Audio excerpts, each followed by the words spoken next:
Beiji Village, also known as North Pole Village, sits at the northernmost tip of China. Nestled in the beautiful Daxing Anling area of northeast China's Heilongjiang province, Beiji Village is known for its long winters with a record low temperature of -52.3 degrees Celsius. Once a remote and underdeveloped border village, Beiji Village has bloomed into a bustling tourist hotspot, all because of green development. In early September of 2023, Xi Jinping came to Beiji Village for a visit. When he walked into a family hostel in the village, he was warmly welcomed by its owner Shi Ruijuan and other fellow villagers. They told Xi Jinping with much enthusiasm how their lives had transformed along with the village, especially by utilizing green resources. As once polluted waterways turned into clean rivers, forests placed in protection by logging bans and reforestation plans, local people had the chance to develop agri-tourism and rural e-commerce. They started to reap the fruits of green development. Shi Ruijuan told Xi Jinping the story of her family, which had lived on logging for generations. Since the enforcement of the local commercial logging ban on natural forests in 2014, her family turned to other ways, including farming at first. With more policy support in place to develop an eco-centered economy, agri-tourism caught on, and tourists across the country started to come to the village. Shi's family converted their house into a family hostel and started selling their garden vegetables to visitors as well. Since then, life has been improving for Shi and her family. Xi Jinping was pleased to hear about the changes. He said that the local development proved that green economy based on local conditions has been the right path. During the conversation, Xi Jinping reminded the villagers to take good care of the Daxing Anling forest, as tourism relies on its natural splendor.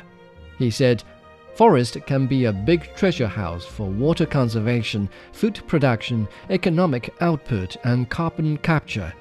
To improve green coverage is to consolidate our resources. To protect the forest is to safeguard our wealth. We can boost our income through under-forest economy on the basis of adequate protection." That day, when Xi Jinping was leaving the village, crowds of locals gathered on the roadside to see him off. Xi Jinping waved goodbye to them, but his words of encouragement stayed with the villagers. He said, "I hope you can live greater lives as you continue with your efforts to build up your village and protect the ecological resources." Years later, Shi Ruijuan was still quite excited thinking back on Xi Jinping's visit. She recalled, He asked in much detail about our kids' education and hostel business. He said providing quality services is the best way to attract tourists, so that we can earn more and make our lives even better. He's such a warm person, and his suggestions are so inspiring. Since commercial logging of natural forests was banned in Heilongjiang province in 2014, the green transformation in the Daxing Anling forest area has picked up pace.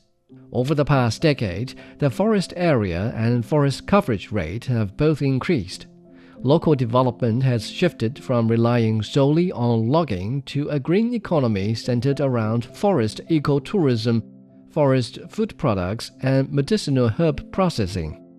Blueberry processing plants, northern herb plantations, and other ventures have sprung up. Attractions like the Polar Forest Ice and Snow Carnival, the northernmost post office in China, and the northernmost dumpling house have drawn large numbers of tourists from across the country. Tourists come to Beiji Village for its cool and breezy summers, and also its icy and snowy winters. On the way to the village, birch and pine trees line up the roadside, green and lush.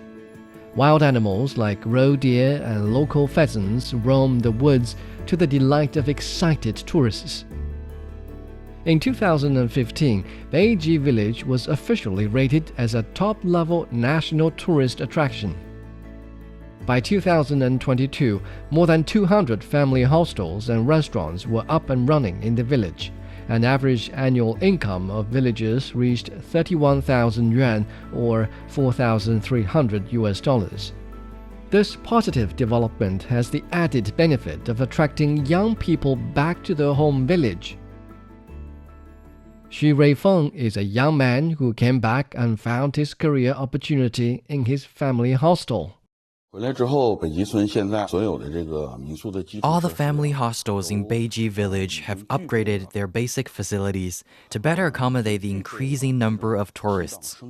We provide a variety of entertainment to meet the needs of our customers who come from different places and have different interests. Green development underlies high-quality development. Just as Xi Jinping noted, lucid waters and lush mountains are not only natural and ecological assets, but also invaluable social and economic assets.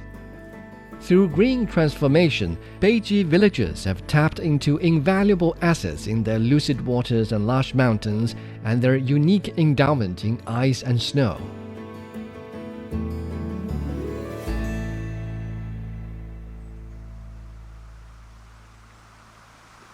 At the border area between central China's Henan province and Hubei province lies the Danjiangkou Reservoir, the largest man-made freshwater lake in Asia, and also a vital source for the south-to-north water diversion project. The South-to-North Water Diversion Project is a multi-decade infrastructure mega-project in China that aims to channel 44.8 billion cubic meters of fresh water each year from southern China to quench the thirst of the more arid and industrialized north. On the receiving end of three canal systems is around 15% of the nation's total land area, making this the largest project of its kind in the world. In May 2024, environment protection volunteers from the Danjiangkou area received a letter from Xi Jinping, in which he said, "I'm happy to learn that the broad public participation helped make the water in the reservoir area clearer, the mountains greener, and the environment more beautiful. The water diversion project bears strategic importance and is crucial to the long-term development and the well-being of the people. Persistent efforts will be needed to protect the ecological environment of the water source." For over a decade, strict ecological protection measures have been implemented around the Danjiangkou Reservoir. Efforts to reduce emissions, control pollution, and protect water quality have intensified. Local residents and volunteers are actively engaged in water protection work, cleaning up waste and promoting awareness for water conservation. With continued dedication from all fronts, Danjiangkou Reservoir has maintained Grade 2 or drinking water quality. By March 2024, the project had diverted over 70 billion cubic meters of fresh water, benefiting over 176 million people in 7 provinces along the route, and significantly boosting local economic and social development. With the diverted water, many people in northern China now enjoy clear and sweet southern water. In the past, 1 out of 3 glasses of water in Beijing came from Miyun Reservoir in the suburb. But now, over 70% of the city's water supply comes from the south. In Handan City of North China's Hebei province, more than 4.6 million residents now enjoy water from the Yangtze River, and they can taste the difference. One local villager said, The water we used to drink was a bit salty, and there was a lot of lime scale. Water from the Yangtze River is cleaner and better, and also tastes sweet."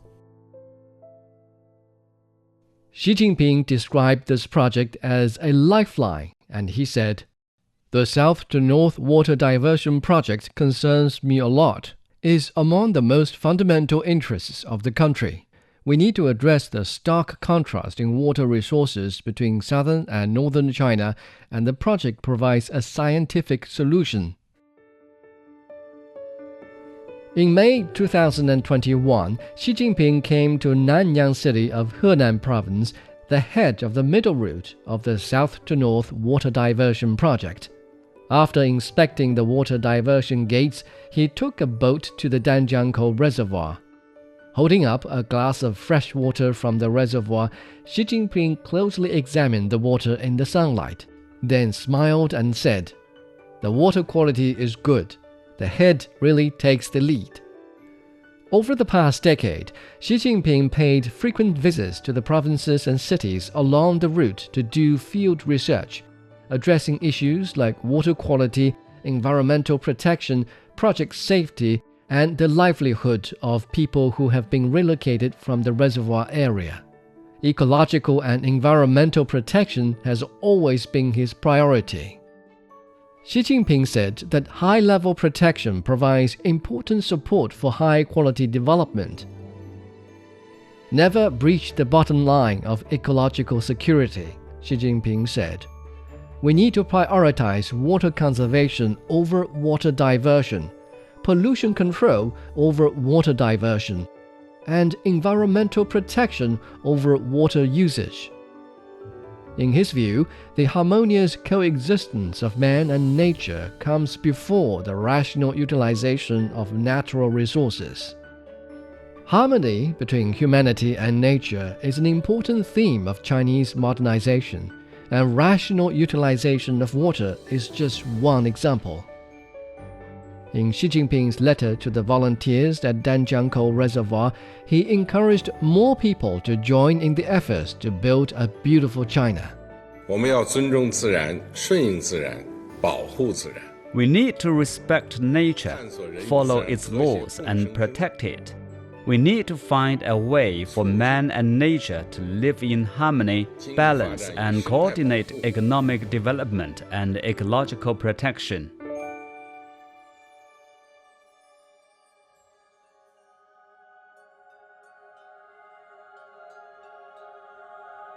One day in April 2021, a group of wild elephants broke the peace of Yuanjiang County among the dense jungles and misty mountains of Yunnan Province in southwest China. The 17 Asian elephants on a nearby mountain of the county presented a great surprise for the locals and quickly became a national sensation. Earlier, these elephants left their comfortable home in Xishuangbanna Nature Reserve and embarked on a northbound journey of several thousand kilometers, making a round trip that lasted for months across Yunnan Province.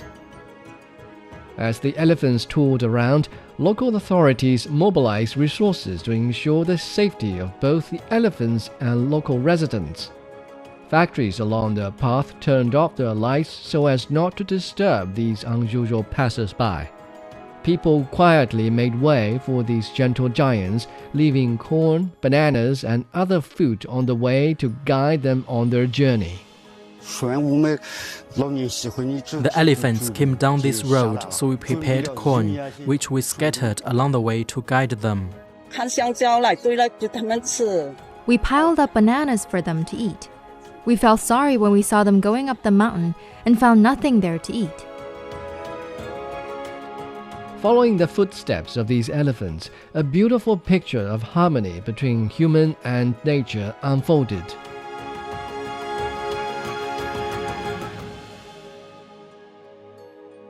In October of the same year, the UN Biodiversity Conference was held in Yunnan when Xi Jinping shared the story of wild elephant migration with the attendees. He said,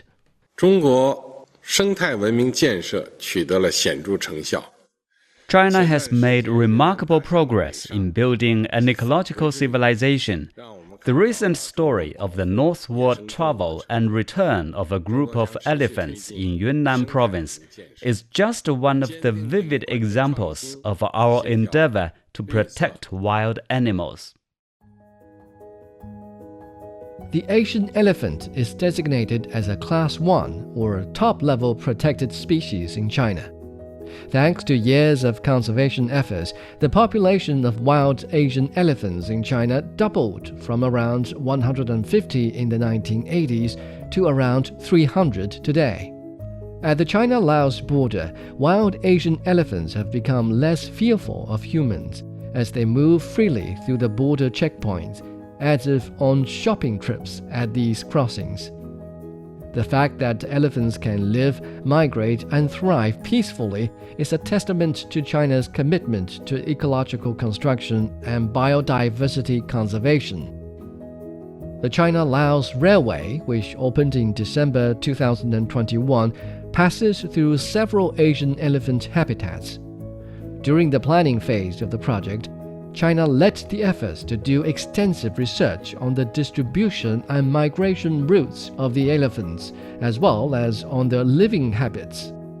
As a result, tunnels and bridges were used instead of traditional roadbeds wherever possible to allow passage for the elephants.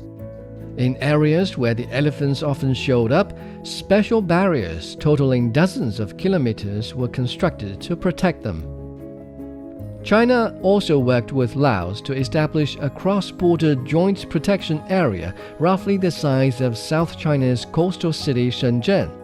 Within this green ecological corridor, rare wildlife like leopards, civet cats, and bears have been spotted, and conflicts between humans and elephants have decreased year by year.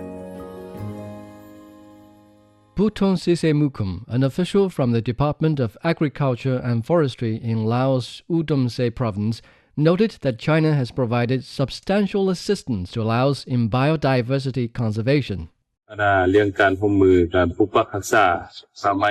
Laos and China began cooperating on cross-border biodiversity protection in 2006. Over the years, the Chinese side has provided financial and material support for us to promote biodiversity conservation, and also helped us carry out field patrols and conduct educational activities for villagers.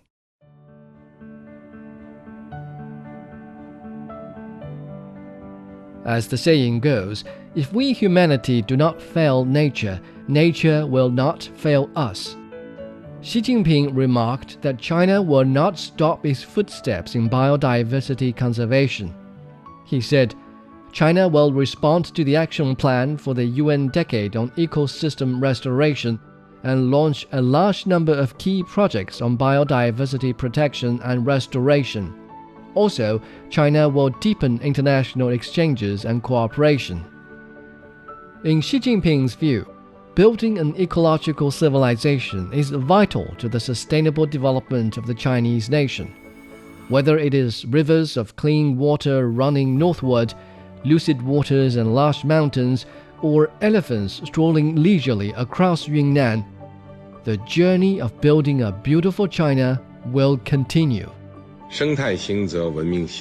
A sound ecosystem is essential for the prosperity of civilization. We should work together to promote harmonious coexistence between man and nature, build a community of all life on earth, and create a clean and beautiful world for us all.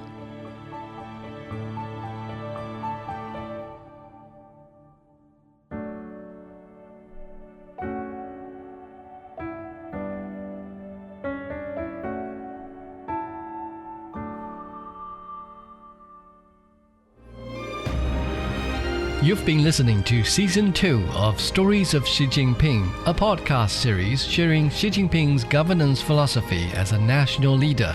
Join us on all major podcast platforms by searching for Stories of Xi Jinping.